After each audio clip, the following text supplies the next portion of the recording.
All right, everybody, welcome back to Skyway Classics YouTube channel. We are now going for a ride in our 2013 Mazda Miata.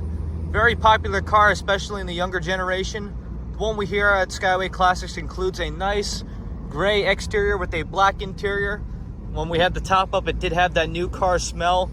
Other than that, the interior is pretty solid. You got the buckets here. Speedometer only reads 35,146 miles. Other than that, you pretty much get everything stock. What's really different that I noticed in this Miata compared to other ones, that it is a club edition. Besides that, it is an automatic. 95% of the time I've ever seen one of these, they are manual, which is technically better than the manual because especially in today's traffic, you want to have something you don't have to shift repeatedly. But also, these cars make good on the track. A lot of them are very powerful. In fact, this one has the power top. Also has the electronic mirror here. Besides that, it's the actual mirror. Rides pretty well. It's also got the nice little 4-cylinder underneath the hood, which is pretty good on gas. And yeah, just a fun little cruising car.